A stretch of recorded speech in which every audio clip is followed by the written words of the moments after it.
and we're just recording it for. There's a few people that are on the road that need to catch up and watch it, and there's going to be. We're going to do this in somewhat in segments. Okay, I wish I had my contact lenses in. Recording it for. That's funny. So they need to catch up and watch it. And there's going to be. The video is playing. My bad. This is why, by the way, I wish I had my contact lenses on. My glasses broke the other day, and they're not in good shape. So that's all right. We'll deal with it. But so what we're going to start with today, guys, we've been talking a lot in the team lead training about a book called The 7 Habits of Highly Effective People. Okay. Now, admittedly, this is always a struggle. I think in self-awareness, anytime that I read this book, because you realize very quickly that there's a lot of habits that are more difficult to embody than you'd hope or than you'd wish. And so those habits, I'm going to run through them real quick, and then we're going to talk about them individually. And we're going to see, next month, September, how we can exercise these more and what the impact will be for our job. Okay, so habit 1 is be proactive. Now, I'm going to see if I can. I'm going to try to log in on another screen to be able to record and type. I'm probably going to have to log out to do that.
The other computer.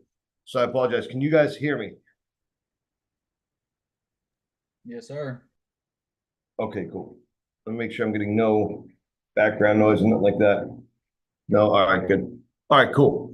All right, this is kind of weird. So I'm recording over here, so I'm gonna keep that screen going, but over here is where we're gonna be working. So because it's just this keyboard doesn't work as well, and I already have this stuff uploaded to this computer. So let me pull up real quick what we're talking about. So this book, 7 Habits of Highly Effective People. I don't know if you read it before, can you put that in the chat? Or if you're currently reading it for the team lead stuff, then put that in the chat as well. Okay. 7 Habits of Highly Effective People. I bought so many copies of these books, I'm gonna milk it as much as I can.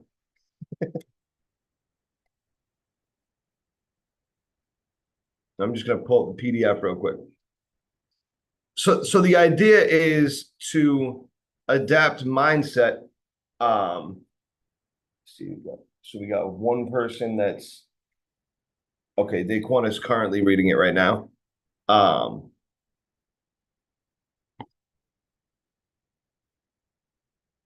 So the benefit of a book like this, I'm just going to share my screen real quick with you guys. All right, cool. Oh, and make myself host there.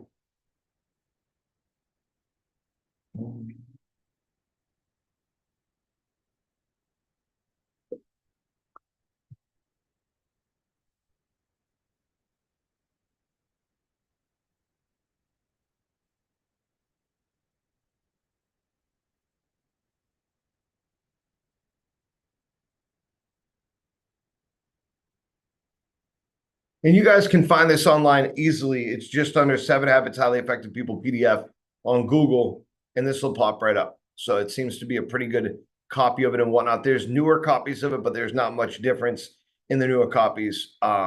So the habits are number one, be proactive. Number two, that starts on page 73 in the book. Number two, begin with the end in mind. Number three, put first things first. Number four, think win-win. Number five, seek first to understand, then to be understood. And number six, synergize. Habit number seven is sharpen the saw. Okay. So we're gonna go right to, I don't know if they're the same pages in here. I doubt it, because there's 400 pages in the book. So that's we're gonna go right to be proactive. Good. All right here. So, what do you, I guess I'll ask you guys this. What do you think when you think of the word proactive, right? Or being proactive, the idea of being proactive, what do you think about? What is your understanding of the word proactive? Not just reacting to something, but getting through it the way that you actually should, rather than just using your emotions and whatnot. Absolutely. Yeah. 100%. Yeah. So the opposite of reactive, right? Reactive would be a situation happens, you're not prepared for it, you react to it, right? What else? Anybody else? Okay. The dictionary definition of proactive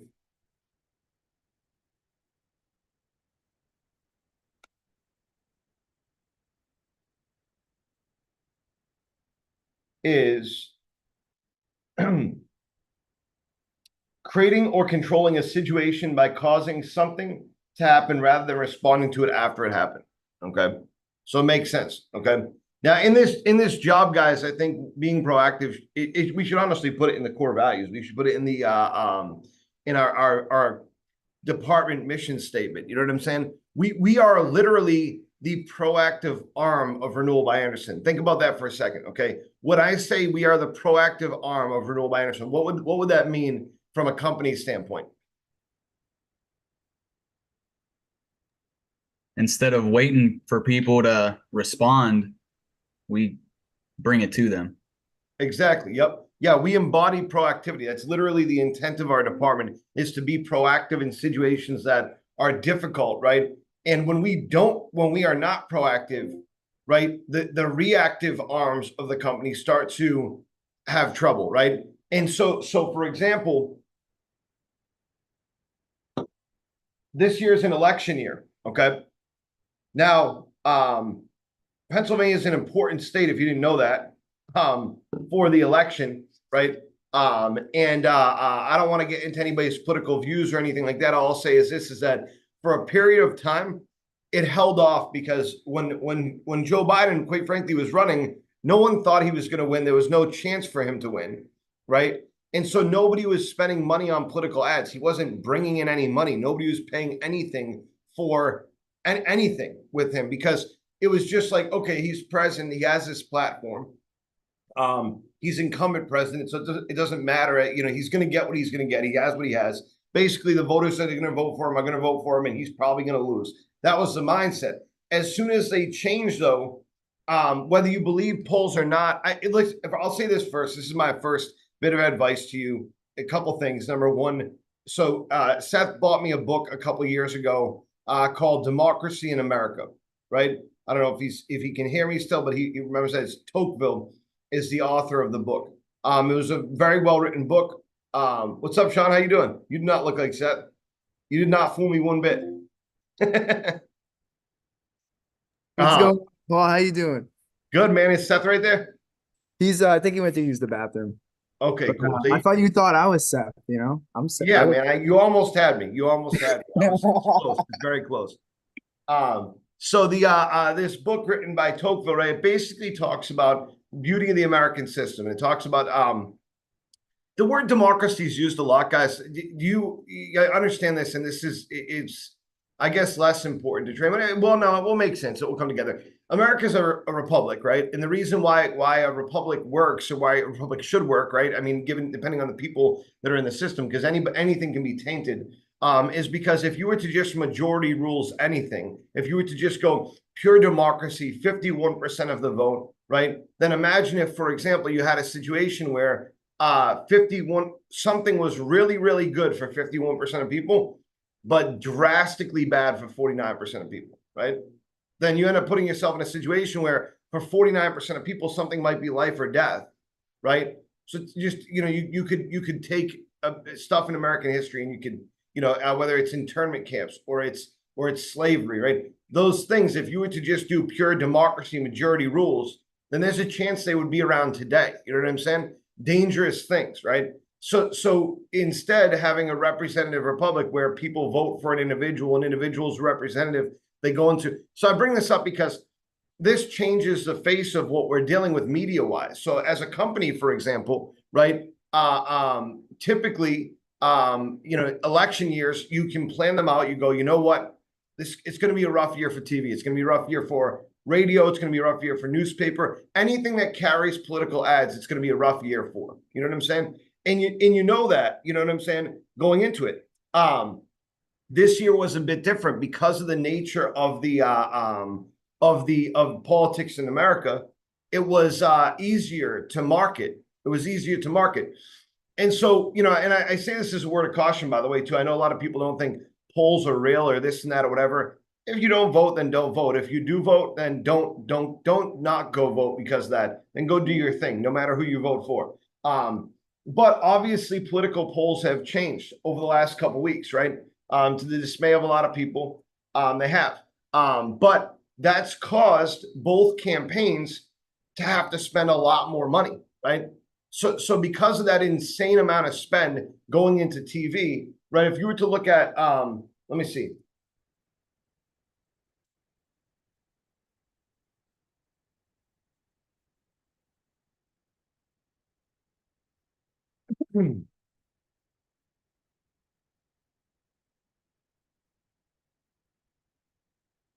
So I mean, so Harris's election raised somewhere around $500 million in a month. You know what I'm saying? 540 since site launch, the campaign website. So I mean that's a lot of money, and that money was not money that existed before for Joe Biden. So think about that. Most of that's being spent in the TV world between now and November, guys. Between now and November. So if you're a TV station, right, and you see a Harris or Trump go and they say, hey, look, let me give you here, I'm going to give you $20 million to run this TV commercial for the next 2 weeks, right? It's going to beat out the $100,000 that we might be paying or the $30,000 that we might be paying 100%, right? And you can't blame the TV sites and whatnot. But this stuff, even websites like pay-per-click websites, they'll get taken over by stuff like this. Like if I go to a website right now to buy something, I'm likely to see a campaign ad, right, pop up, for example. So that kind of stuff, guys. Our department is a protection against that, right? Now, we've done a mixed job in terms of being proactive, right? If we were truly proactive, right? I'll be honest with you, I didn't see this coming. If I knew that was coming, then I would have said, we need to up our headcount by like 30 people because we're going to need a lot more as a company than we have. You know what I'm saying? So now we're in a position where we have a little bit less people and we're kind of being reactive to it. And we're going, okay, now we have to hire, we have to get stuff done, so on and so forth, so on and so forth. Does that make sense? Okay. So as far as being proactive in your job goes, all right, let's think about what that means for a second. Okay. So if I'm going to be proactive in canvassing, right? September is starting in 2 days. Basically today, tomorrow is Sunday, and then Monday we're back in. So what am I going to do? What are you going to do to be proactive in the next 2 days? Okay. To prepare for September. What are some things that you can do to be proactive?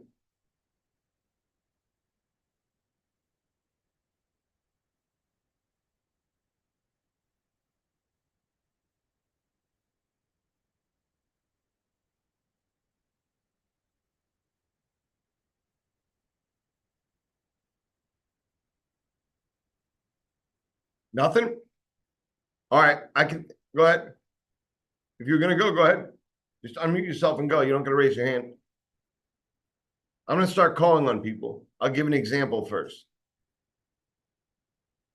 Okay, so to be proactive, for example, having a set of goals, specific goals that you plan on hitting, is a way to be proactive in your job, in your job with this company. So this is a job that where goals are important, and your goals aligning with the goals of Renewal by Andersen are important because obviously that's how we hit our goals and objectives, right? So having a set of goals, a specific set of goals, is the first step, I think, to being proactive in a job like this, right? What's another step to being proactive? Doing callbacks as much as you can. Yep, doing callbacks as much as you can would be one way to, at least to get you to goal. Even if you hate doing callbacks, if you're like, hey, look, every week that I don't end with X amount of leads, I'm going to do Y amount of callbacks or whatever, try to get up to where I need to be at. Even something like that, being willing, having it in your mind, hey, I'm going to be proactive this September, and I'm going to do whatever it takes to get to this number. This is what I want to make. What else? Practice. Obviously, if you have like a weekend off, take a couple minutes to practice on stuff, especially if you got notes from anybody, you have those things to work on. Like, that's easy. Absolutely. Absolutely. Absolutely. Practicing, guys, having specific times where you meet your friends, your other employees at work here, that we meet them to do role playing and whatnot. Absolutely. What else? To somewhat piggyback off what he said, I know something Fitz suggested is looking up window problems to help identify them better. Mm-hmm. Yep, doing research on window problems. Absolutely. Absolutely. I need to this weekend take all the pictures that I have of different window problems, because I got, between what I've been given by the sales managers and what I've been given by like Doug and what I have my own, I probably have, I don't know, 1,000 pictures of different window problems and whatnot. So even just going through and taking pictures as you go, if you see something that you don't know what it is, obviously be careful. You don't want to freak the customer out or whatever. It's not illegal to take a picture from a street of a house, by the way, too. But you don't want to freak somebody out or whatever. You can even ask, politely, hey, I've never seen that problem before. I had a question about it. My manager, do you mind if I send it to him quick? Take pictures. Get a better understanding of what you're looking at out there, right? What else? Anything else? I guess studying rebuttals, try to become more fluent with the rebuttals. Absolutely. Yeah, 100%. Yeah, any kind of studying, going through rebuttals is important. I think that also, too, recognizing that rebuttals have a specific importance. I wish I taped the webinar, but corporate's supposed to get a copy of it to me, where I go through, and I was going through with corporate how to not have to use rebuttals, which obviously we've gone through too. But having that understanding that, hey, maybe I don't even need to use a rebuttal here. Maybe I can move through the value of the visit without having to use one. That can be helpful too. Okay. All right, cool. Excellent. All right, I'm going to read this part of the book quick, and then we're going to continue on. So, Viktor Frankl. Have you guys ever heard of Viktor Frankl? Yeah. Okay, cool. He wrote a lot of books. I think I remember him from high school. I don't know. I got kicked out, so I guess I wouldn't know. Pretty early too. So, all right. So Frankl was a determinist, raised in the tradition of Freudian psychology, which postulates that whatever happens to you as a child shapes your character and personality and basically governs your whole life. This limits the parameters of your, limits in the parameters of your life are set. Basically, you can't do much about it. Now, I want you to think about the danger of that for a second, okay? I used to interview serial killers, right? Imagine if every serial killer, their child thought, hey, there's nothing I could do about it. I'm going to be screwed up in some way, shape, or form, right? Maybe not a serial killer, but I'm gonna do something messed up. My life is already determined for me. There's not much I can do about it, right? And by the way, I've met plenty of people like this. I've met a ton of people like this that, I grew up around an entire city full of them where they thought like, oh, okay, well, my parents screwed this up for me. So now I'm going to be the same way. And by the way, too, a lot of times it was true, but it was true because the lack of ability to defeat the mentality, or whatever, right? If my, and this is, and this is something that I face too. It really is. I have had trouble in my relationship in the past, being faithful, for example, right? And that's always been something that I struggle with. And I know that could be even a bit of a cop out. You know what I'm saying? Where it's like, oh, you struggle with being faithful. That's kind of a weird thing to say. But what I've been told, right, since I was a kid, by my mother, by every relationship I've been in, is you're going to be just like your father. Oh, you're just like your father, right? And my father, for example, this is something that he always did, right? My mother could never feel comfortable in her relationship because it was always a thing that existed. You know what I'm saying? And that being said, you know, if I was to dictate my life off what my parents did, think about for you, same thing, right? There'd be a lot of great things. I'd be a hard worker, all this stuff, but I would also be a terrible alcoholic. I wouldn't have been able to overcome drugs for a really long time. You know what I'm saying? My mother just got sober a couple of years ago. And so you really, like, I would be petrified of any kind of investing any dollar at all, because they are just like, no, we're just going to save, not invest a dime. I grew up in a union worker household. You know what I'm saying? The pension's going to be there. Don't worry about it. That kind of thing. And so you think about your parents, right? And if you were determined, if you had a reactive life and you determined based on what your parents did, right? What you are, what you're going to be. That's a really terrible way, can be a terrible way of thinking. So Frankel was also a psychiatrist and a Jew. He was imprisoned in death camps in Nazi Germany, where he experienced things that were so repugnant to our sense of decency that we shudder to even repeat them. And if you ever read about what happened in those concentration camps, it wasn't just gassing. That was terrible. There was a lot of awful things. You know what I'm saying? I mean, it's not essentially. Think about if people of a mass amount of people started to look at other people as human toys, human dolls. They'll do what they want to do with them. You know what I'm saying? That's basically what it was. Terrible, absolutely terrible things. If you ever read the actual situations that had gone on there, it's different than obviously what we learn in school a lot of times. So his parents, his brother and wife died in the camps or were sent to the gas ovens. Except for his sister, his entire family perished. Frankel himself suffered torture, innumerable indignities, never knowing from one moment to the next if his path would lead to the ovens or if he'd be saved, or who would remove the bodies or shovel out the ashes of those so fated. And just think about for a second if that's what you're having to do with your family, right? And it's like your sacrifice, because a lot of people think, well, if you sacrifice yourself, your sacrifice does nothing in a situation like that. It's not, no one's giving you a choice. No one's saying to you, well, if you sacrifice yourself, then you can save this person. It's just like, no, you're either both going to die and no one will be left to watch over this person. Like, it's an impossible situation. It's literally the biggest, it's the biggest, when you think about a horrifying movie or something like that, there's nothing that gets more horrifying than that situation. One day, naked and alone in a small room, he began to become aware of what he later called the last of human freedoms, the freedom his Nazi captors could not take away. They could control his entire environment. They could do what they wanted with his body, but Viktor Frankl himself was a self-aware being who could look as an observer at his very involvement. His basic identity was intact. He could decide within himself how all of this was going to affect him. Between what happened to him or the stimulus in his response to it was his freedom and power to choose that response.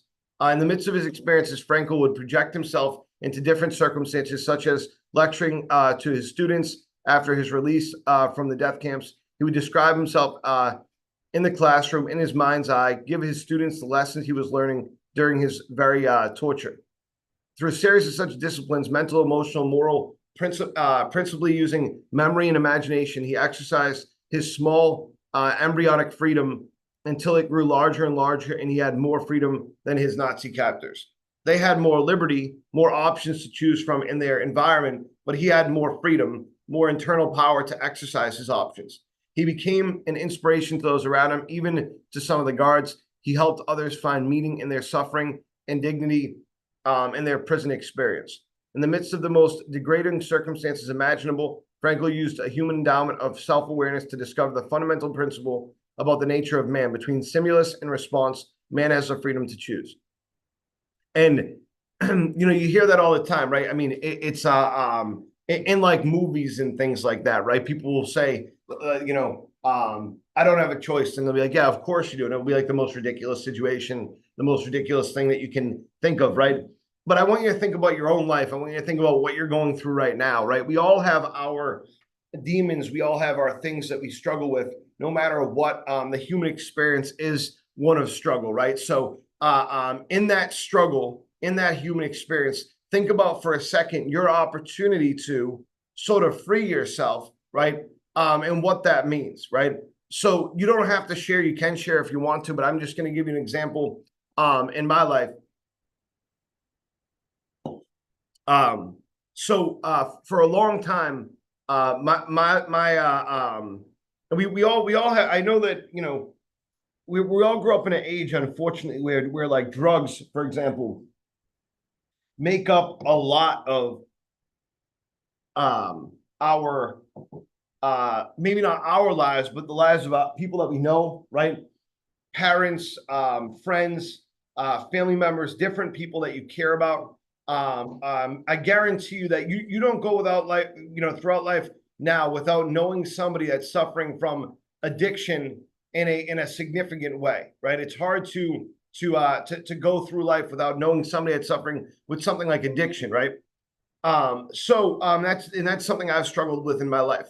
I don't think that someone that's not struggling with that fully understands what the process is in there and what happens when you start to experience withdrawal and addiction. So I grew up with this girl. Her name was Tanya. I'm just plugging in my computer quickly.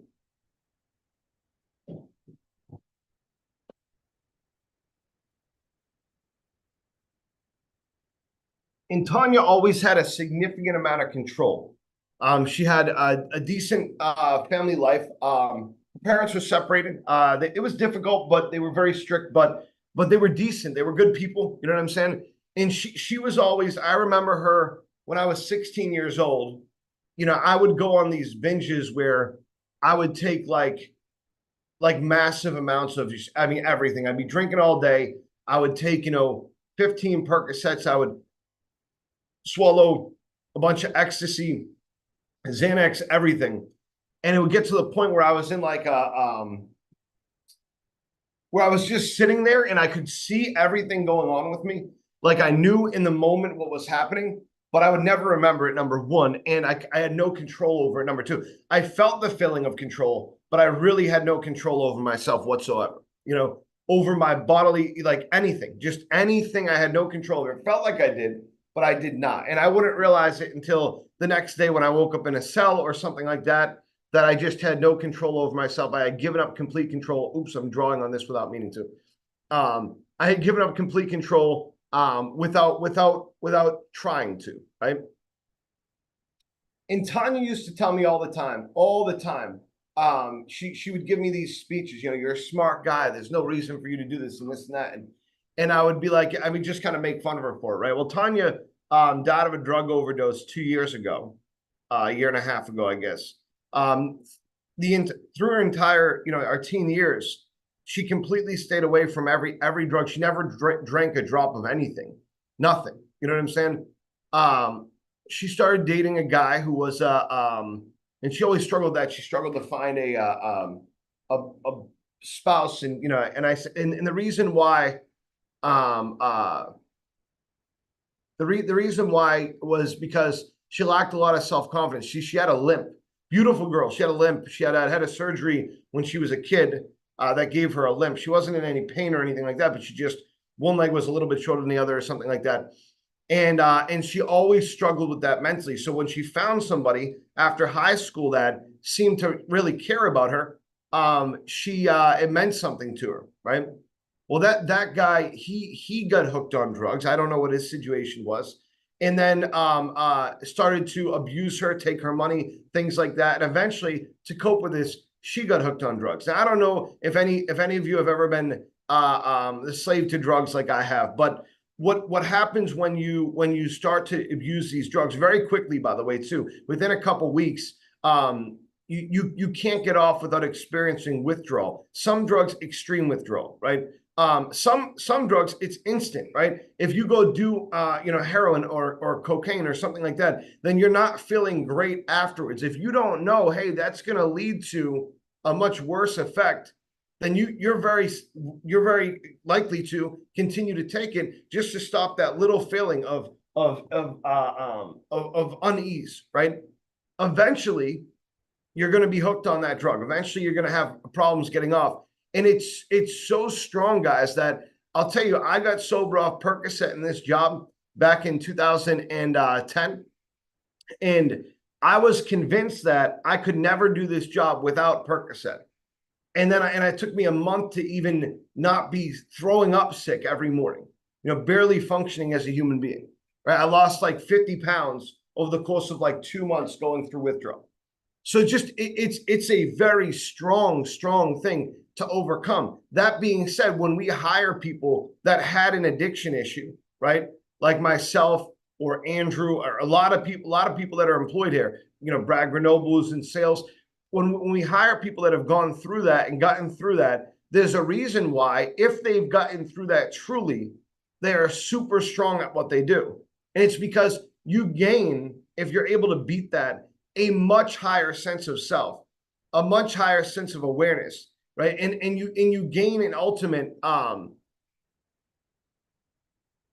ability to control yourself, right? So just think about that for a second. I'm not saying go get addicted to drugs, right? But find a way to become proactive through whatever you're going through, right? Whatever that is. If it's a family issue, okay, how does that impact your job, your work? And how does leaving your job or work or not doing well at your job or work impact that, right? Do those things equal up to each other, right? So essentially, if let's say, for example, you're having spouse trouble and it's because you're not spending enough time with, let's say, your spouse, or they think that you're not spending enough time with them.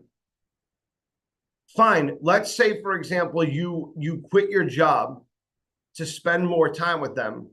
Ultimately, is that going to better or worsen your experience?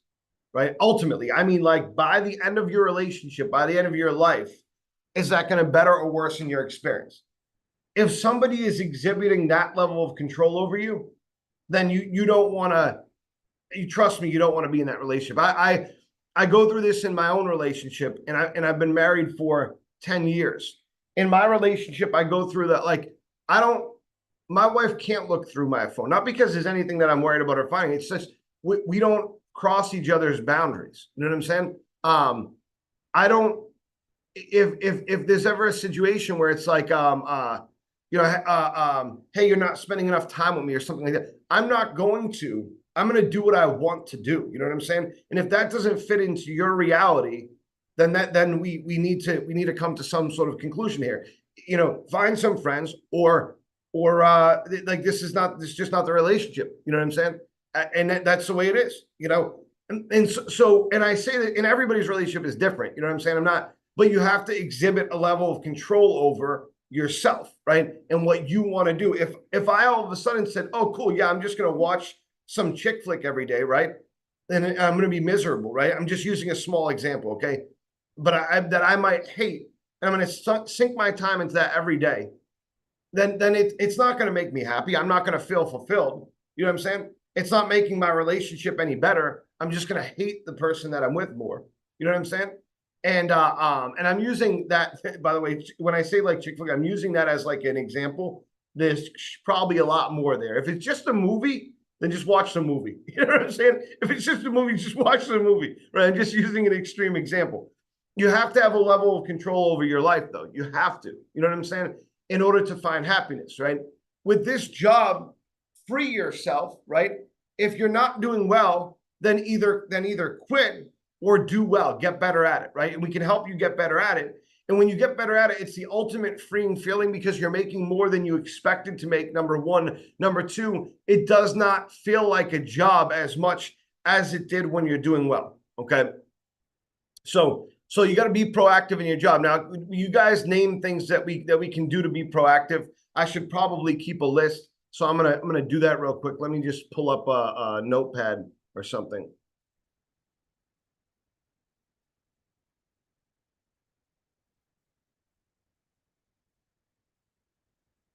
Okay, so being proactive in our job, number one, I think, is lay out goals that fit into what you hope to accomplish. So you can't set goals that are too low, okay? Number two, and I'm just going to put that in a little bit. So number two is do callbacks. For example, to backfill performance.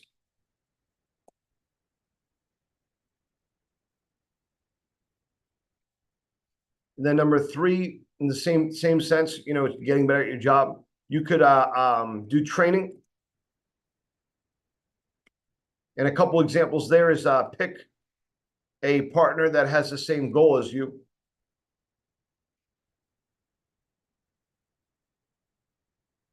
To hold each other accountable.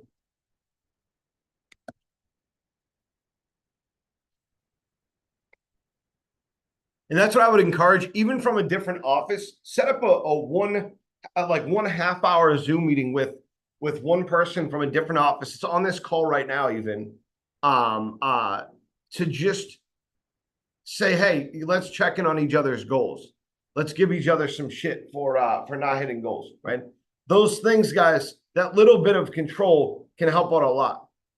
Okay, so hold each other accountable. And then as part of that training, I'm just going to go through, and we've mentioned rebuttals, window problems, and scripting. I'm going to challenge you guys to go a step further with this, though. That stuff is great. That stuff is important and whatnot. But the things that make you better at this job, right, is you have to, and I'm going to put this as 4, become an expert at conversation. And I know that's difficult for a lot of people, but you know, yesterday I was driving, or I guess it was, wow, I can't believe it was 2 days ago. 2 days ago, I was driving up to West. It was like evening, and I stopped at a gas station, and I felt like hell, guys. I really did. I was getting gas, and this mobile home pulls up, like, you know, and this thing was like bigger than any mobile home I'd ever seen in my life. I'm like, holy shit, this is huge. You know what I'm saying? And so I'm like waving the guy down. I'm on the phone. I'm like, hey, hold on 1 second. I got to talk to this guy. I'm waving the dude down or whatever. He's inside of his mobile home, which he's like, you know, I mean, this thing is huge. I mean, I couldn't even, it could have fit under the gas pump thing. It was huge. You had to like go outside of it. It was crazy. Definitely custom. So the guy comes out, and I'm like, dude, I've not seen anything like this before. This is crazy. It's like you're driving around on a mansion. This is nuts. And he's like, oh yeah, thank you. Yeah, we did a lot of work on it ourselves. This and that. His wife comes out. And I noticed first their attire. His wife is dressed in very traditional, like almost like Amish-like clothing with like a bonnet on and stuff like that. He's wearing a regular button-up, but it's got like a big cross on it. And then it says like the name of his church or whatever it was. And he said, he's like, yeah, we work for the church. So this is the only house that we own, meaning they have a place they live in. But in Lancaster County, they're like, he was like a pastor of a big church. You know what I'm saying? Like a huge church in Lancaster County. And I didn't get the name of the church because I didn't want to get that deep with him. But I started talking to him about it, whatever. And they were going out to visit family in Ohio, outside Cleveland. And they were going to stop in Pittsburgh, and they basically live in this thing most of the time. You know what I'm saying? And then they go home, do their sermons and things like that, and live in this thing full time. It's stuff like that, guys. Think about it for a second, right? We've all gotten curious. I know we have, right? You have to get curious when you see people doing things, wearing things, saying things, acting in a way that you don't understand, right? You have to have some level of interest in that. If you don't, then you are inherently not a conversationalist, right? And if you do, but you don't have a conversation about it, then you're missing out on something, right? So, for example, you guys ever hear of Polly Pockets? You remember Polly Pockets? You know what that is? Everyone knows what Polly Pockets is. So Polly Pockets were a little toy, like a little girl's toy. When I was growing up, I think they're pretty much a thing though, no matter what. Let me see if I can find them. So I was looking the other day at Polly Pockets because I wanted to have a set for myself. I figured that it would be good. You know what I'm saying? I'm just kidding. I wasn't. People used to call me that. My sisters used to call me that. Yeah, so how disturbing is that, right? Okay.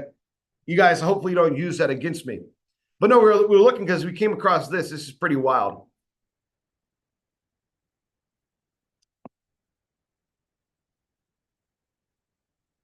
In Massachusetts, there's a full-size Airbnb, okay? Not kidding.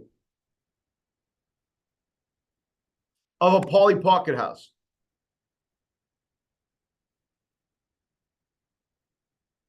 They have the Bluey one in Australia, but they have a life-size Polly Pocket house that you can stay in. Isn't that ridiculous? And it's legit. It's legit.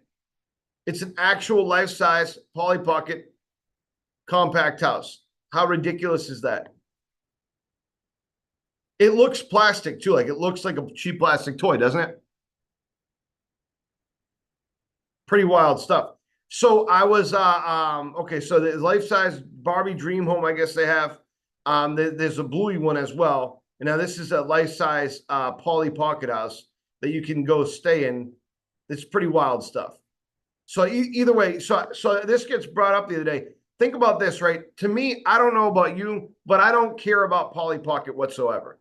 I have no care in the world about Polly Pocket. But when I see a life-size Polly Pocket house, I'm like, oh my God, that's interesting. That's wild, right? Like it is. It's wild. It's just wild what people are doing these days. Like that's crazy. You know what I'm saying? What's next? What are we gonna have next? We're gonna have like a life-size what's that mountain thing in Lord of the Rings? You know what I'm saying? That I forget the name, but you know what I'm talking about. You see stuff like that, guys. It's odd to not be interested at all in anything that people have going on, right?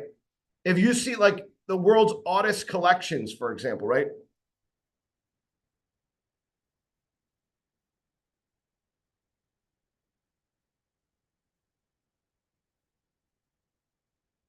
Celebrity hair locks, toilet papers. That's kind of weird. Troll dolls, whatever. This is, 11 weirdest collections and things people collect. If you meet somebody that collects Dial soap, right? That's still interesting. I don't know about you. I'm not going to start to celebrity hair locks. That's actually genuinely interesting. Like I don't think that that's that weird. You know what I'm saying? Like it's that would be interesting to collect. Toilet paper is a little bit weird, definitely. Troll dolls, pretty normal thing to collect, honestly. Banana labels, that's different. That's different, right? So, and here's the thing that oh, that's creepy. That's creepy. I'm not gonna just go blow past that. We got. Oh, and it's him and his wife too. That makes it even worse. I do not want to knock on that door. 240 of them. 240. Anyways, so but it's definitely interesting. No one can say that's not interesting, right? So might not be something that you're interested in, but it's interesting, right? So you become a professional conversationalist. Go find something, find someone to talk to about something. It's walk around your neighborhood, guys, and I guarantee you're gonna find one house that you're like, that's kind of different, that's kind of weird, that's kind of something I'm interested in, that's something that I want to learn more about, right? But become a conversationalist. These are things that are going to allow you to control more what you're doing than anything else. Okay, more of what you're doing than anything else. All right, so back to our notes, guys. The second thing I'm going to put down here and in this book when it comes to being proactive is taking initiative. Okay, and I think part of that is also taking responsibility. So that next month, for example, right? It hasn't started yet. There's today, there's tomorrow, basically, because Sunday is an off day. By the way, too, you want to make a difference, go on the road tomorrow. Go out tomorrow, go on the road for a couple hours, do some callbacks tomorrow, start the month off the right the right way, and commit to getting a lead, 2 leads, 3 leads, whatever. Imagine if everyone in our department committed to getting 1 lead on Sunday the 1st, just to make a difference for the month, right? The difference that makes as for a company overall is significant. The difference it makes for you as an individual, it shows a level of commitment that a lot of people are not showing to a job, to a career, and to growth. Okay, so note 2 here would be take responsibility and initiative.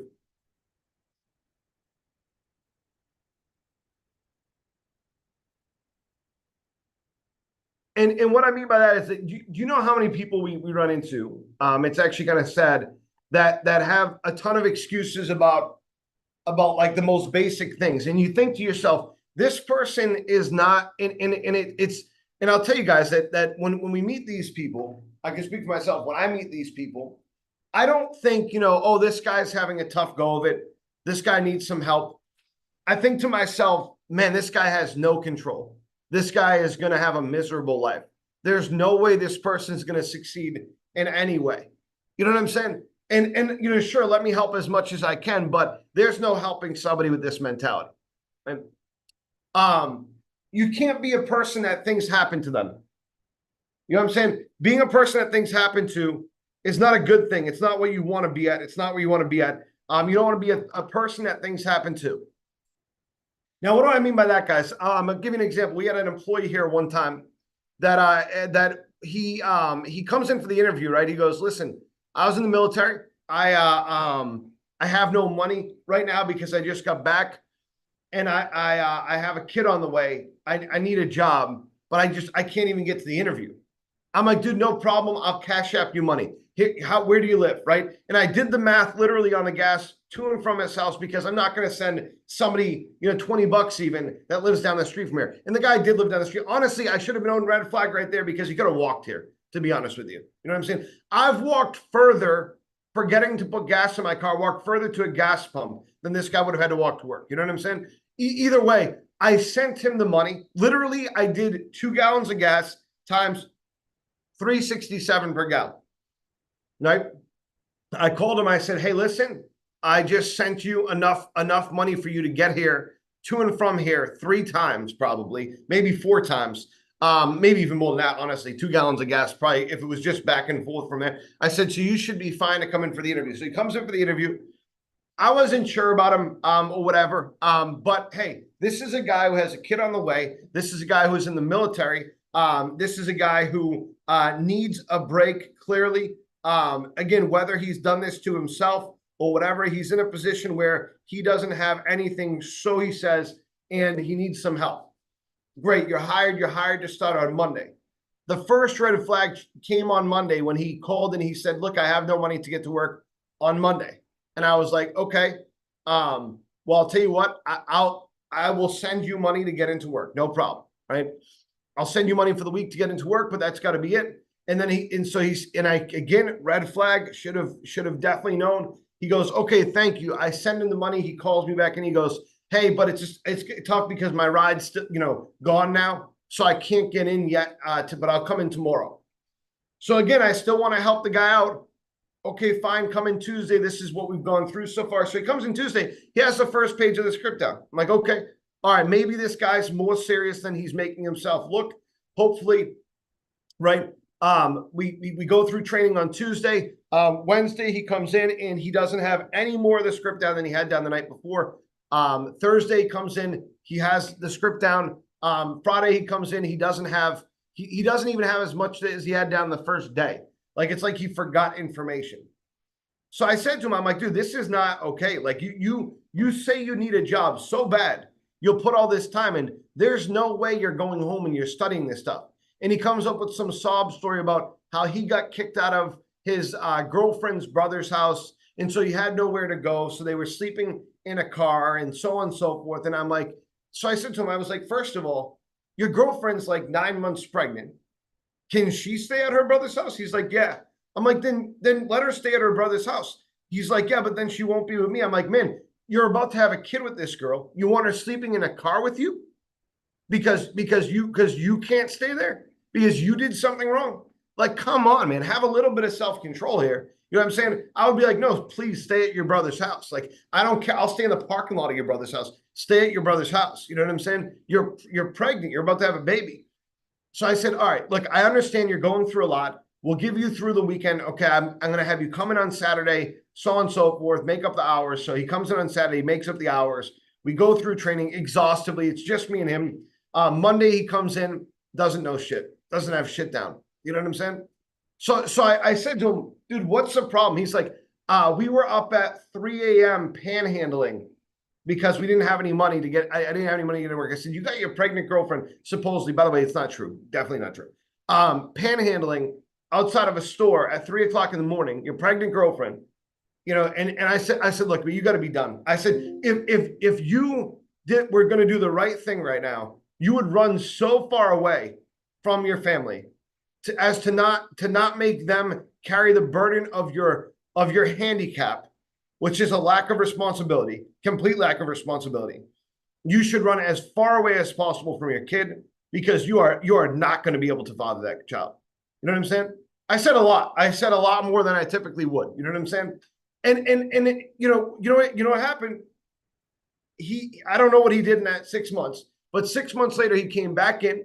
He had a warehouse job. You know, he was working in a warehouse the last 6 months, working his ass off, and his family was doing fine. They had their own apartment. Everything was going good. He was at home every day. He was going to work every day. I don't know whatever happened to him after that, but he said, you know, look, I needed a reality check. You know what I'm saying? And when you said that stuff to me, sure, I wanted to punch you in your face. I wish he did. I wish he tried. I wanted to punch you in your face, but I needed to hear it. I realized I needed to hear it. You know what I'm saying? And guys, it's proactivity, right? Taking initiative on whatever issues you're going through and whatnot. Everyone has their stuff, right? You got to take responsibility for it. And you cannot just be a victim to your life. You can't be a victim to everything around you. It's no healthy way to live. That's for sure. Okay. So, and these sections go through this by the way, too. So act or be acted upon it's the same principle. It's the same mentality. It's talking about the same thing largely. Okay. Your language, okay. Is it a language of failure or is it a language of success? Okay. So think about these different things. These are reactive. This is reactive language. Okay. That's me. That's just the way I am. I'm determined. There's nothing I can do about it. Okay. That's me. That's just the way I am. You know how many serial killers I've interviewed that have said that?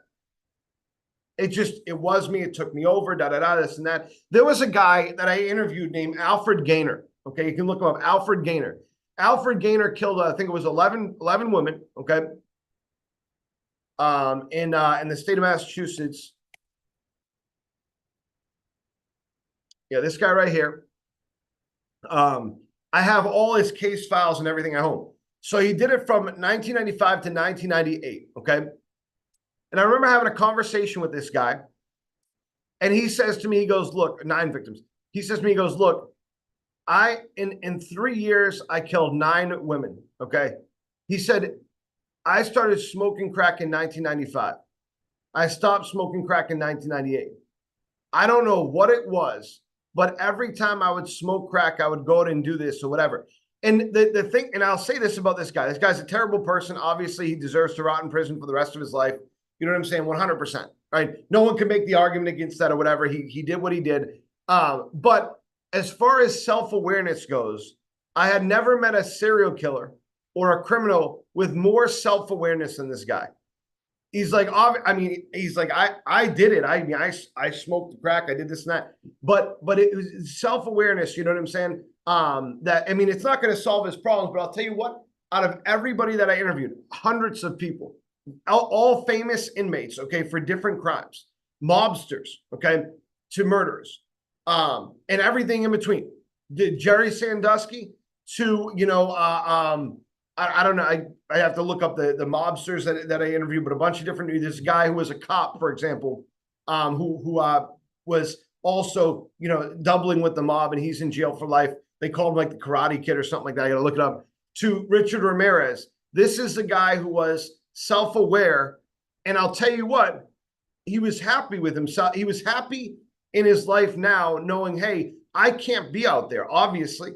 I can't control myself, obviously. I'm a danger to society, obviously. There was nobody more self-aware than this guy. And he was happier for it. So no matter what, self-awareness is one of the most important things you can have, right? He makes me so mad. I'm not responsible. My emotional life is governed by something outside of my control, right? And that's not talking about abuse. Obviously there's you can't, there's plenty of abuse victims out there that don't have control over their situation. And by the way, you might think that they do. They really don't. I always thought that. Why don't you just leave the relationship until I met somebody that, would have been killed if they did. And almost was when they did. I can't do that. I just don't have time. Something outside of me, limited time, is controlling me. And by the way, that's not to take away from the fact that things take time. Some things in my job I just don't have time for. They're not in my control, right? But I have the ability to communicate and take more control. If only my wife was more patient. Someone else's behavior is limiting my effectiveness. I have to do it. Circumstances or other people are forcing me to do what I do. I'm not free to choose my own actions. That's a good one for work. Reactive language, there's nothing I can do. That's just the way it is. He makes me so mad. They won't allow that. I have to do that. I can't, I must, if only. Proactive language would be, let's look at our alternatives. I can choose a different approach. I control my own feelings. I can create my own effective presentation. I will choose my appropriate response. I choose, I prefer, that I will. So think about the language that you're using, guys, and what that means. Now, this is the last thing here, and this is for this part. This is the most important thing in this part, is the circle of influence, circle of concern, okay? Now, we've gone through this before, okay? Let's just go right to it. And you can get and read this book. Oh, they don't have copies of the circles in here. That's fine.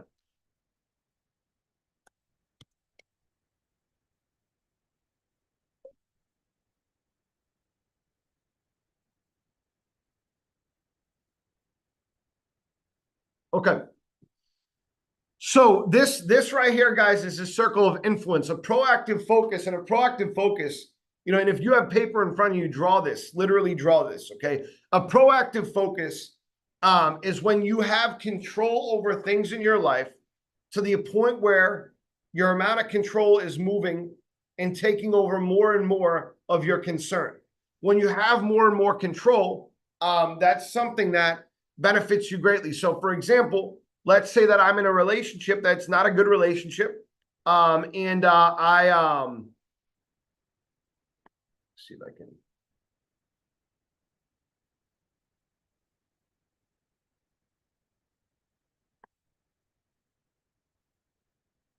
Okay. So let's say that I'm in a relationship, okay? And that relationship is abusive in some way. And I'm losing control over it. And my partner is not letting me do my work, let's say, not letting me live how I feel like I need to live, right? Then I'm going to feel like I have no control, and my circle of concern is going to get larger and larger, right? The things that I control get smaller and smaller as I go, till eventually I have zero control over my life, and somebody else has complete control over what I'm doing, over my mindset, over everything, okay? This is going to cause, guys, it's going to cause extreme reaction, okay? And I'm going to write that in my notes. It's going to cause what I call extreme reaction, okay? So, circle of concern versus influence. If I have less control of myself, I am going to have an extreme reaction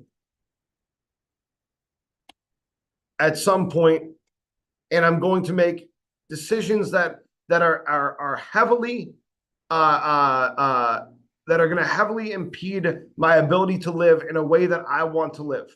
So I'll leave my job, for example. Okay, I'll leave my job. I will hurt somebody. I will hurt myself, right? You see this, by the way, too. You see this with people that commit suicide, for example, right? I know it's a heavy topic to talk about. I don't want to spend time in that mindset, but this is what you see though. You see people lose more and more control. And by the way, on the outside, they might look like they have complete control. That's why people are so like, what happened there? How did that happen? You know, I have a friend who unfortunately ended his life about a year ago. He seemed to have everything together. He was a drug addict, but he had been sober for about a year. He had a decent job. He had a kid. Things seemed to be going the right direction, but in his mind, he did not have any control at all. He had no control. He knew where his thinking was getting him. And so it caused an extreme reaction, and he ended up, doing that to himself. Do you know that it's something like 95% of people that attempt that regret it the second that they have no control over it? So I was watching an interview with a guy who jumped off the Golden Gate Bridge, and he said that the only survivor in years, and he shattered his his legs, everything. He said, the second that I jumped off that bridge, I had no control, and I was afraid, and I did not want to die. You know what I'm saying?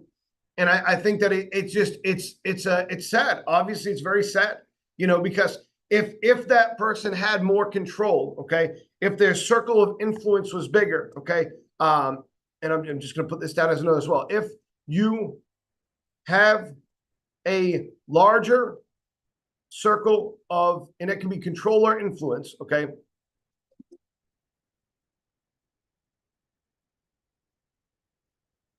you are going to feel in control of your life.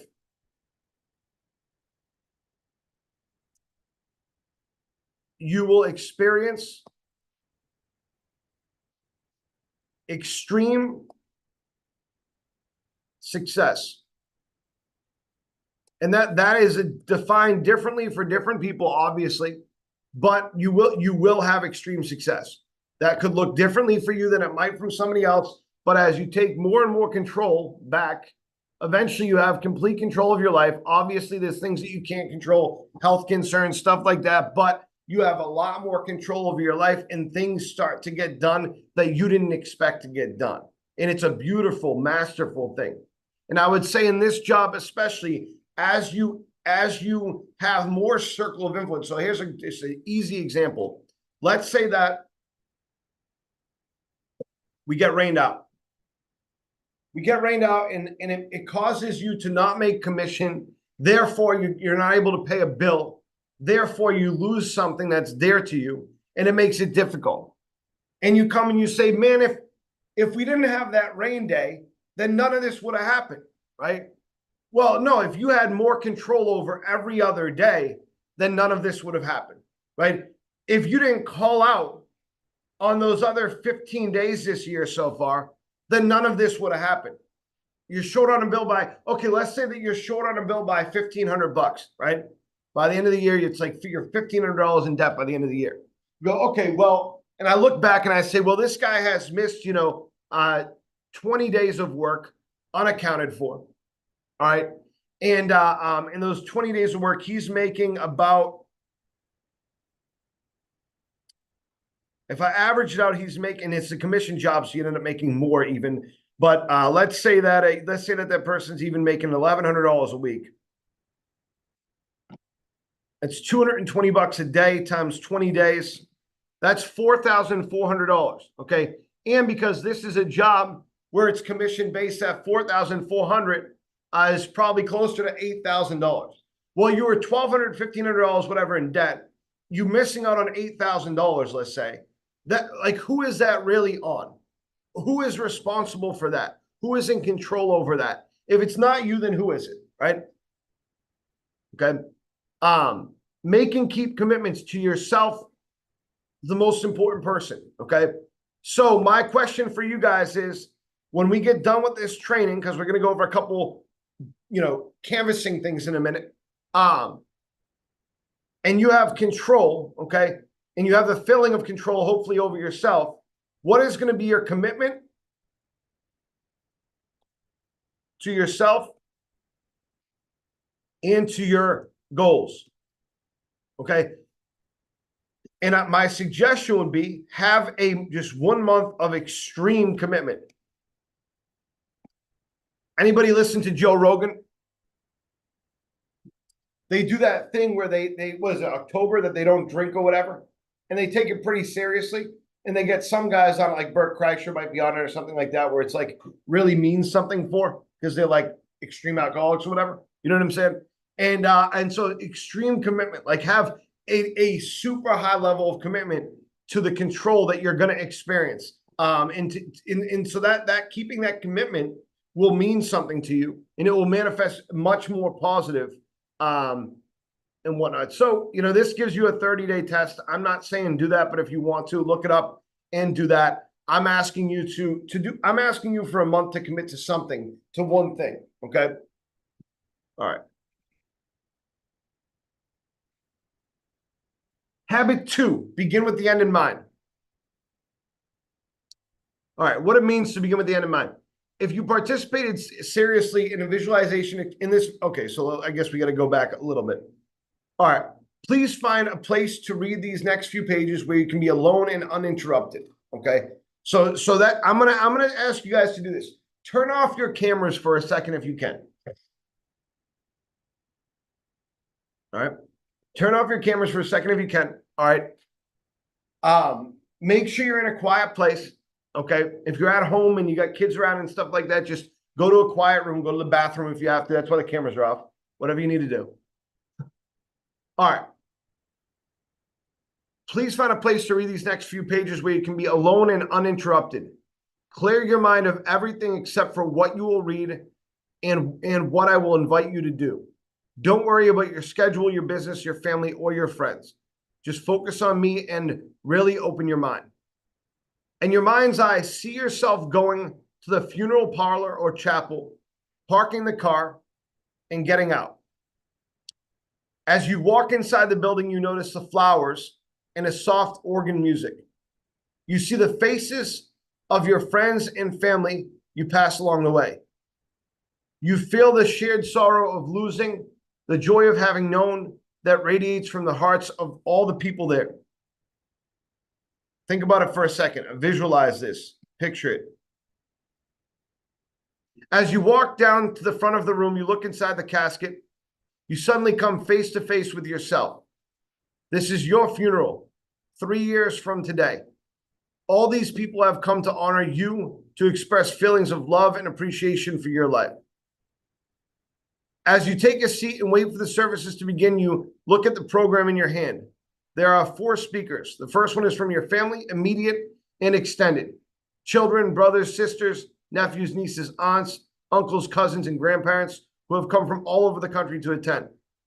The second speaker is one of your friends, someone who can give you a sense of what you were as a person. The third is from your work or profession.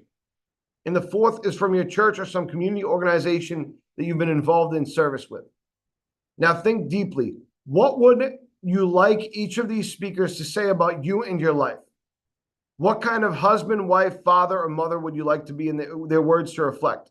What kind of son or daughter or cousin? What kind of friend? What kind of working associate, teammate? What kind of character would you like them to have seen in you? What contributions, what achievements would you like them to remember? Look carefully at the people around you. What difference would you have made in their lives? Before you read further, take a few minutes to jot down your impressions. It will greatly increase your personal understanding of habit too. Okay. So, think about, let's do this. We're going to take a 5-minute break. This is only going to go to like 12:05 or whatever. I'm going to do this one last habit, go through a couple brief things, but we're going to take 5 minutes, and I want you to think about for 5 minutes. Okay. Because begin with the end in mind. What do you want people to think about you in a situation like that? Okay. 5 minutes starting now. It's 11:40. So 11:45.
All right.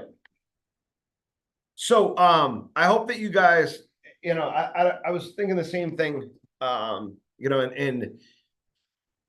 it's kind of airy, of course it is, but I don't know about you guys, but what I was thinking whenever I went through this exercise was the first thing I thought was my kids. What would my kids think of me? And it actually, it put me in a place where I said, I need to take more control over my time with my kids. I get so exhausted with other things that when I'm with them, I'm irritated. You know what I'm saying? I'm like, all right, I don't want to hear people talk. You know what I'm saying?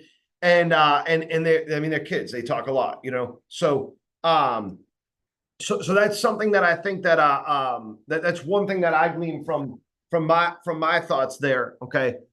Share in the chat if you have anything that you thought about as well. Put it in the chat. Just in the interest of time. But just when you think about this, guys, let's try to condense it to a job view. Okay. Let's say that you're now not at a funeral, but you're in an interview for your next job. It could be with this company, or it could be with another company in a completely different profession. Maybe you're in school, right? And you want to be a police officer or whatever you want to do. Okay. But what I want you to think about for a second is what do you want the honest truth to be about? What's gleaned from your job and opportunity? Okay. So think about that, right? It's a little bit less drastic, maybe. Okay. But that's good. So when it comes to this habit, guys, begin with the end in mind. Okay. Think about the honest repercussions of what you do now, or don't do.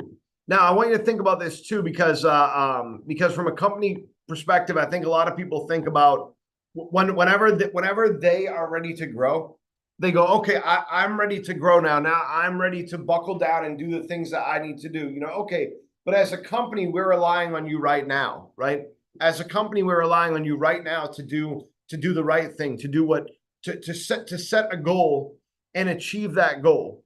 So I want you to think about the people that are helping you grow, what their effort is in this, okay? And why it's important what they think, okay? All right. This is the last thing I want to go over in this book right now. I think that this would be a good book to spend more time on. It'd be great just to go through each habit and work on them together. But for right now, for today, okay, you have the ability to recreate yourself, and you have the ability to be able to sit here in a job like this and go, okay, what was I last month? What have I been so far since I started my career here? And what do I truly want to be? Okay. You have the ability to do that.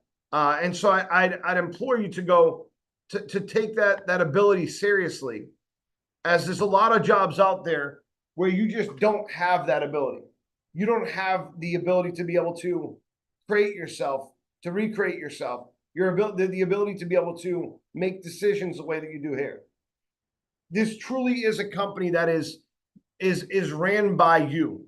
The supplies and whatnot are paid for by this overall larger company, but you make the decisions here on how well you do, what other things you're going to do. And I'm just going to use Monday as an example for you, okay? So Monday is a holiday. I get it. It's Labor Day. One of the things in this job that is difficult is we have to be proactive, okay?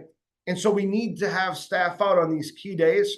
So the holidays that we really take and we don't work at all are like Christmas, Thanksgiving. I think there's like a couple, Easter, I believe, is one where we say, hey, we'd like you to make up. But holidays like this, we need people working. It's essential business, like Sheetz is going to be open, for example, stuff like that. There's other companies out there too. In our job, if we start off the month with 2 days of no canvassing, then we are in a bad place.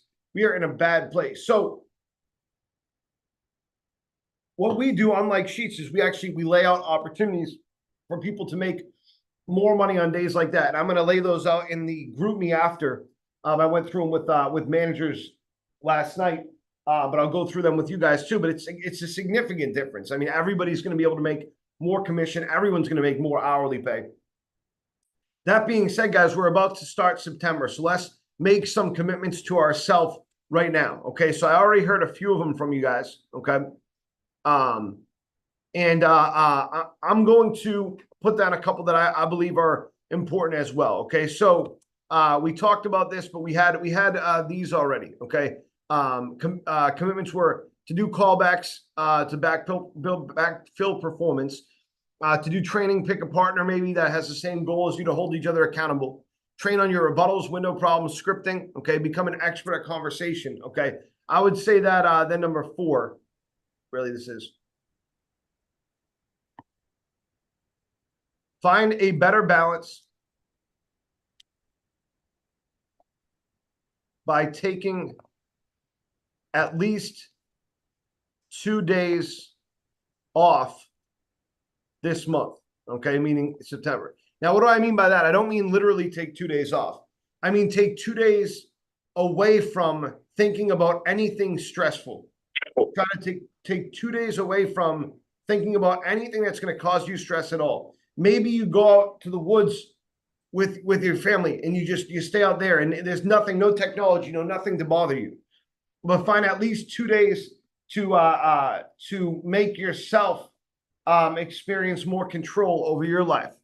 And that could be spent with people that you love. It could be spent alone. You know what I'm saying? But 2 days where you're just like, I don't know. For some people, it will be camping. For other people, it will be staying in a hotel. For other people, it will be staying at home. For other people, it could be playing video games. But 2 days where you're able to completely get your mind off of any stress completely. Okay. Number 5, find 2 days to do extra, more, however you want to put it.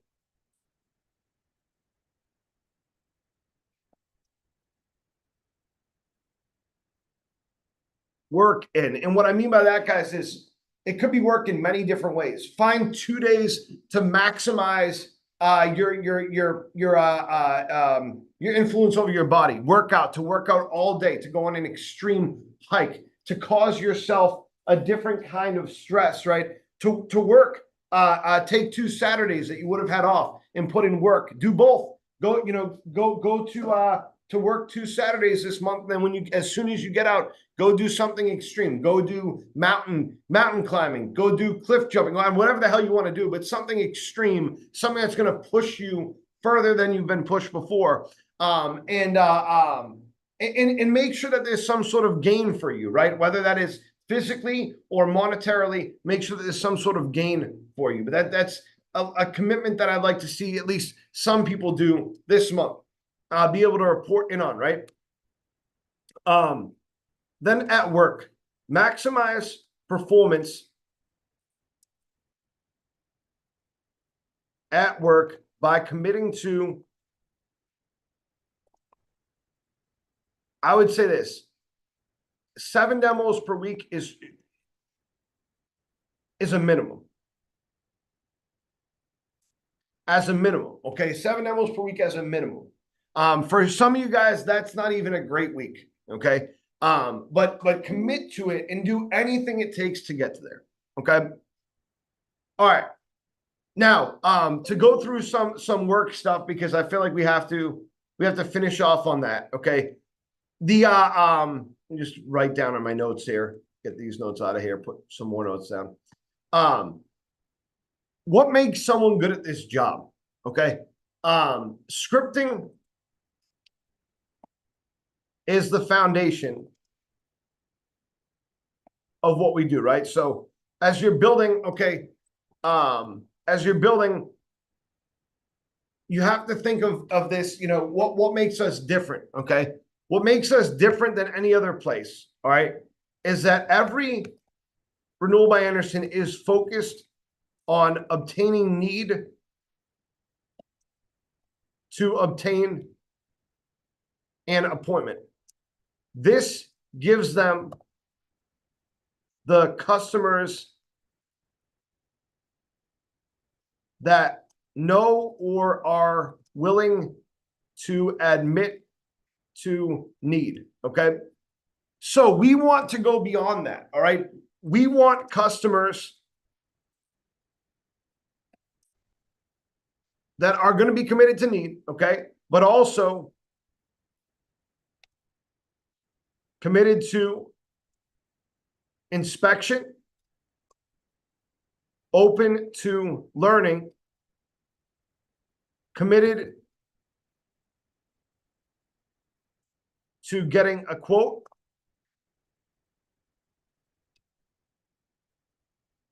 are open to improving their home. So we want to get all those customers as well. And that's what makes us different, okay? All right. So that doesn't mean, by the way, too, that you just set somebody up because they go, oh yeah, I'll get an inspection on my windows, no problem. No, that would be a bad appointment, guys. It starts with inspection, but what you're setting the appointment based on is what the customer is going to understand and hear from you. Everything else is just a commitment, guys. Everything else is just a commitment, right? So, for example, if you go to buy a new car, okay, let's say that you go to buy a new car and you are buying a car based on how fast it goes, right? Well, then it's a pretty easy sale for me because it doesn't matter anything else, right? Nothing matters. But let's say that I want to get you to commit to buying a car based on the luxury, based on the price, based on the comfort, right? The interior quality, right? Those things, guys, I want to gain customers that aren't just committed to buying a fast car. You know what I'm saying? If I work at Cadillac, for example, right? There's some fast Cadillacs out there. There really is, right? But if I can broaden your horizons and why you're buying a new car, and I can get you to start to think about the mix between comfort and how fast the car goes, then you become a Cadillac customer, right? If you're just focused on how fast a car goes, then you could go find an old Honda Civic, right? That you can put a lot of money into, a lot of work into, and that you can make that thing go really, really fast, right? But it's not going to have the modern amenities of a brand new car. It's not going to have it's not going to carry the same expense probably either, but it's not going to carry all the luxuries of that, right? So how do I broaden your horizons to look at my company if I work at, let's say, Cadillac, versus just looking at, okay, the fastest car out there that I can possibly get for the cheapest price possible, right? Price can be handled by financing, right? In a situation like that, oftentimes, okay? Comfort is important because you don't want to drive something that's not comfortable. A car going fast is only going to be, it's going to be important, limited to a specific time and situation, right? So if I can get you to think more about these other things and also speed, what you're interested in, then that's positive for me, right? This job is the same way. Maybe I'm not a customer that's going to admit need. Maybe I think I know more than I do, or maybe I just don't care that much. But can you get me committed to an inspection? And through that inspection, get a quote, right? You can't forget lead quality. You can't forget lead quality. It's the most important thing right now, I'd say. But lead quality should never interfere with your quantity. That's the reason why we typically see that the best canvassers, they don't have the best lead quality. They have a mixed lead quality. They'll have an 85 to 90% demo rate, but they'll have an overwhelming amount of appointments, right? The worst canvassers try to focus on need, but still can't commit the customers. They have a low amount of appointments with a low demo rate and high cancellation rate. And there's plenty of them that exist. And the reason why, guys, is they're not expanding their foundation. They're just going through the scripting and hoping that it's going to take care of itself. So the scripting, again, is the foundation of what we do, guys. As you add on things, for example, the importance of rebuttals are meant to help the customer find the finish line, right? That's what they're really meant to do. They're not a good rebuttal, guys, is one that prevents you from having to rebuttal more. Okay. So I didn't expect to catch you on the day that you're ready to replace your windows. You're not going to pause after that, sit there and just kind of wait for what the customer says, right? That's what a lot of people do, by the way. They'll say, oh, I didn't expect to catch you on the day that you're ready to replace your windows, and then pause. Pause and wait. That's not going to drive the result that you want, guys. It's not going to drive the result that you want, right?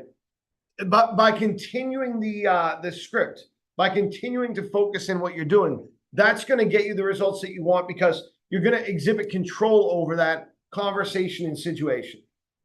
So let's finish off with this. Nathan, kid, I want you to play customer for me, okay? I'm going to pitch you, all right? And I want you to just be a normal customer and give me a hard time, right? But not to the point where I can't schedule you. I just, well, give me a hard time. Don't be easy either. Does that make sense? Yes, sir. Okay. Knock, knock, knock.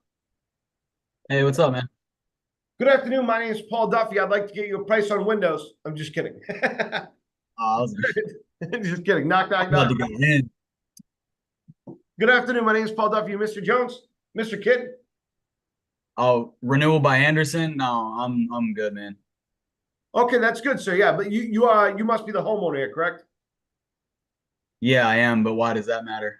Now, the reason why I asked, sir, is the same reason why I stopped by. We're finishing up a job actually for your neighbor just a couple houses down, Mrs. Jones. And it stopped here because it looked like you had the original vinyl windows. How long have you owned this house, sir? How long have you lived in the home?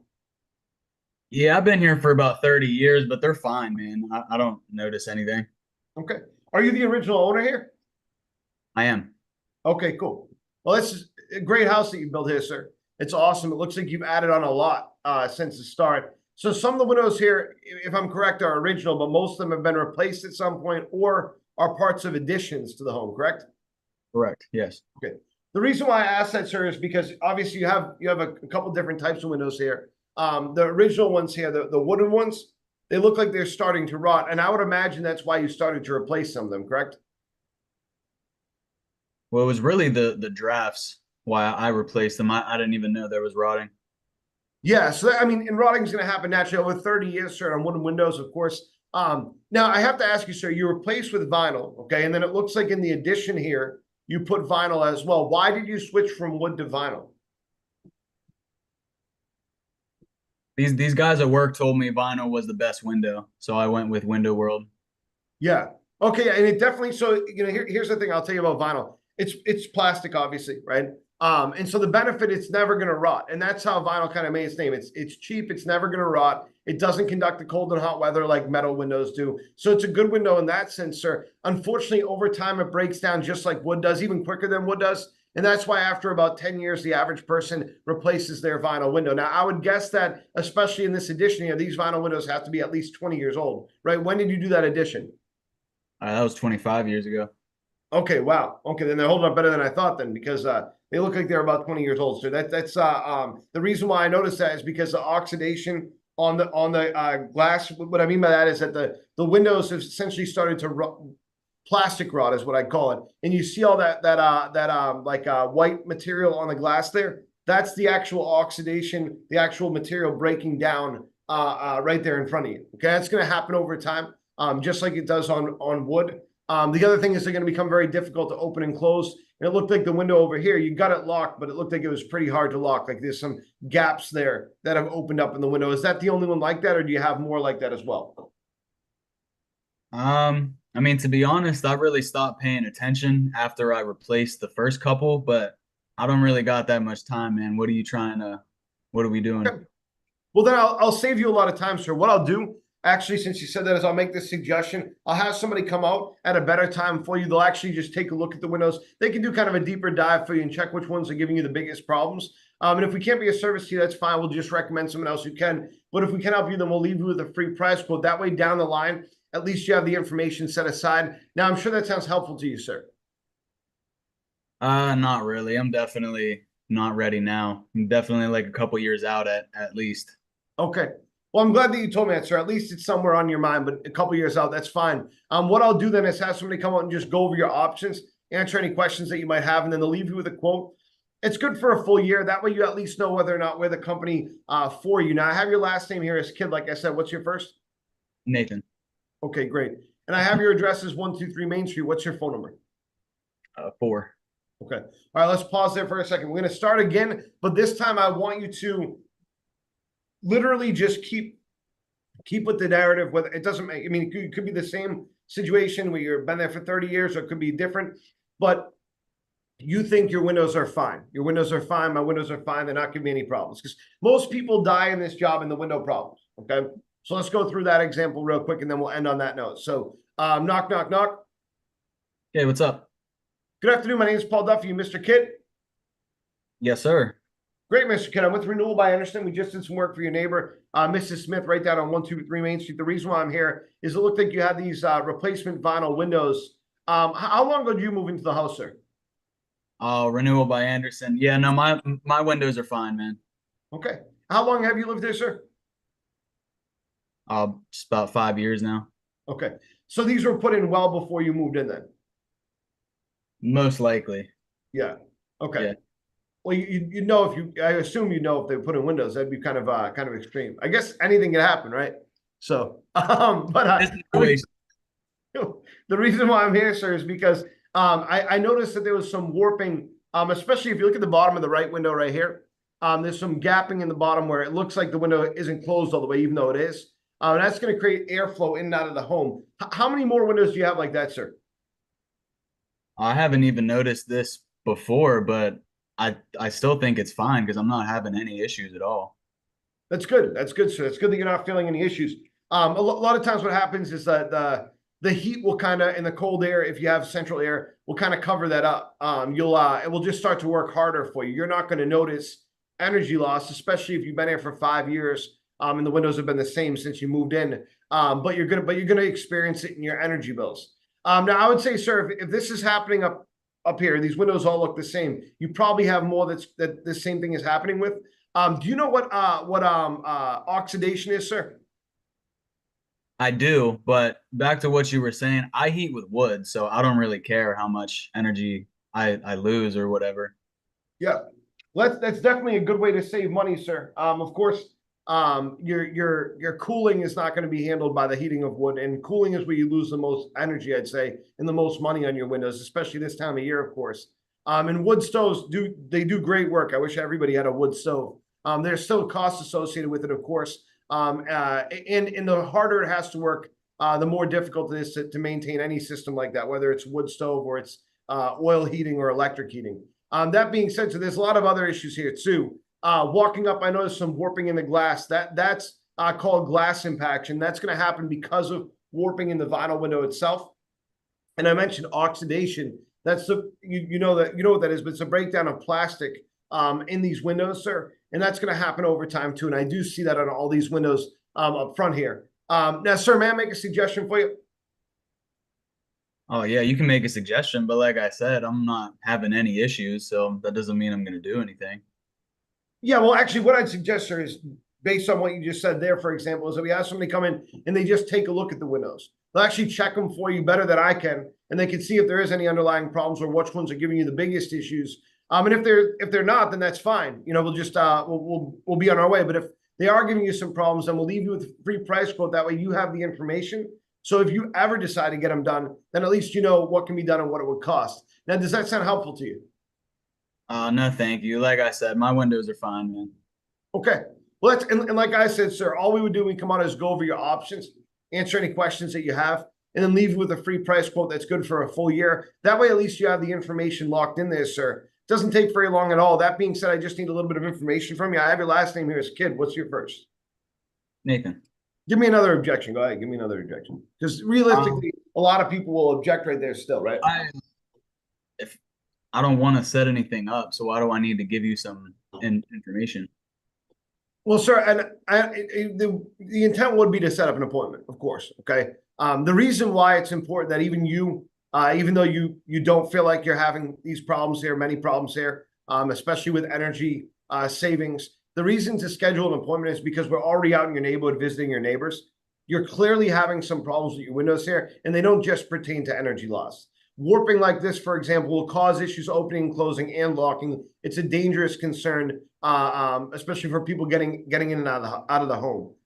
Windows like these don't last for more than 10 years, and my guess would be that these are 15 or 20 years old at least. So while we're in the neighborhood, we would just come out and give you an inspection again, and we leave you with free information so you can call us back whenever you're ready. That being said, sir, we do come out mornings and afternoons. What's a better time for you? Well, to be honest, man, I think I'm like a few years out, and I know the price is going to change. So, Yeah, so prices can change, they can go up. Of course, in this economy, that's why it's important to have a price locked in, though. That way, if anything does happen, you at least have the information to act on it. And again, whether or not we're the company for you. Any major decision that you make with the house, or whether it's a roof or it's windows or whatever, you're going to start planning for. This is essentially a planning tool. It's something that you have that you can carry with you. So whenever you're ready, you can give us a call back. That being said, would mornings or afternoons typically be better for you? probably afternoons.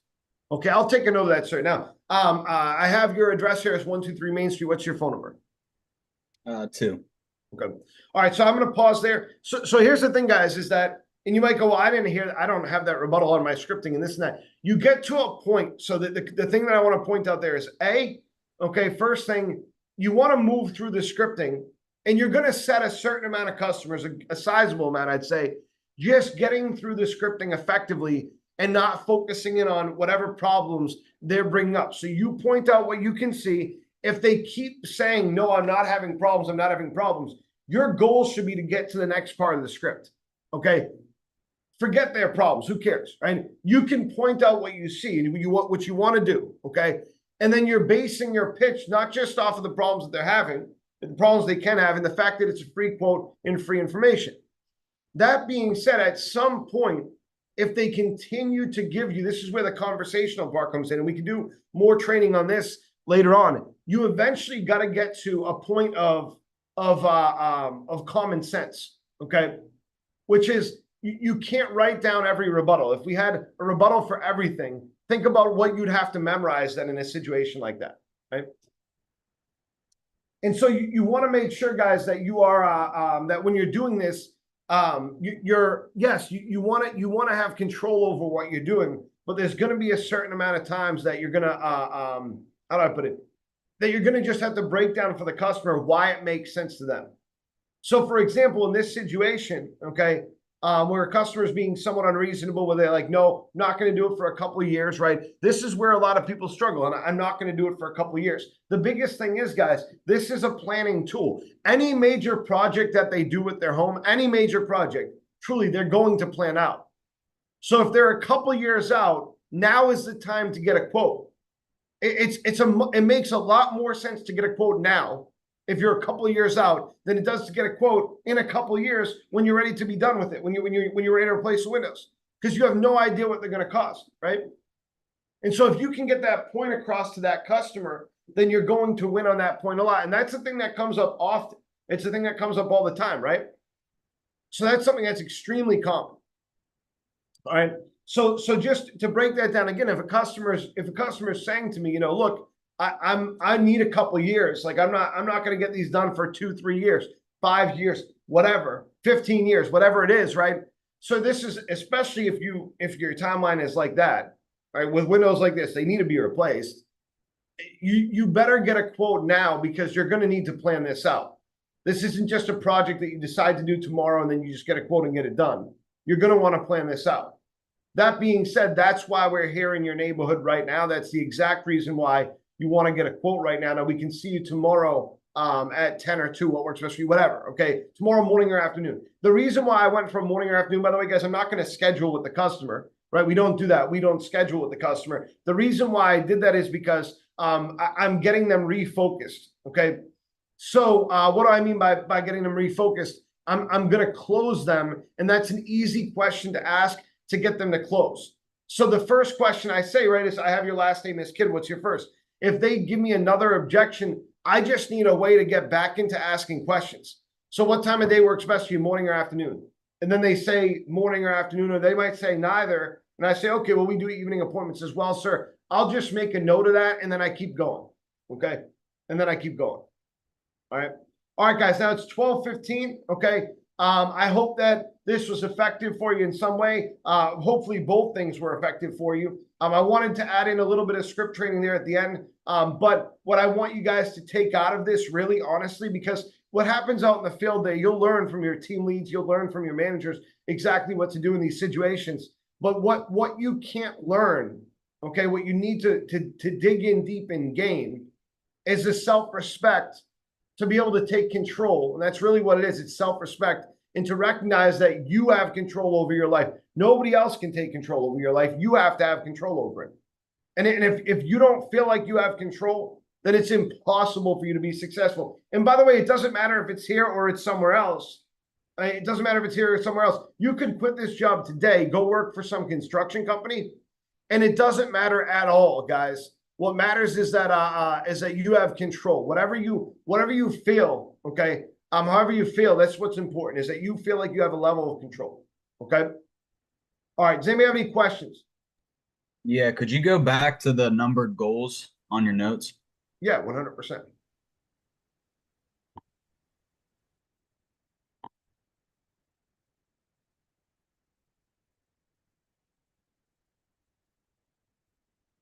Yes. Here we go. Thank you, sir. You're welcome. Yeah, and if you guys want to screenshot that, take a picture of it too, okay? But essentially the goals that we came up with, and you can create your own as well, but do callbacks to backfill performance. Start with callbacks now, even stuff that gets you ready for September. Start to get your numbers squared away for September now. Go on the road tomorrow if you want to. Do some extra work and whatnot. Do training, pick a partner that has the same goal as you and hold each other accountable, maybe even in a different office. Train on rebuttals, window problems, scripting, and become an expert conversationalist, okay? Take responsibility and initiative. Focus on your circle of concern versus influence. You want to have more control or influence over yourself. And when you have control and influence, you're able to do a lot more. And you're not going to have a negative, extreme negative reaction. Instead, you'll have an extreme positive reaction, extreme success. Okay. Commit to yourself, have extreme commitment in your goals, and think about the repercussions of what you do, the honest repercussions of what you do. Okay. Find a better balance. Take at least 2 days off this month completely where you don't have to deal with anything at all. Everything's completely out of your mind, and find 2 days to do a lot more, to do a lot extra. Purposely stress yourself out, being that stress causes you to grow.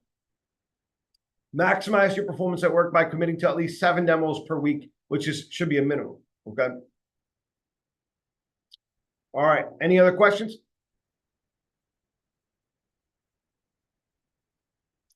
Okay, guys. Well, I appreciate you. Thank you very much for joining this training. It will be up on our YouTube page as well, which I will send out to the GroupMe after this, as well as some bonuses and whatnot for Monday. Monday is going to be a huge day.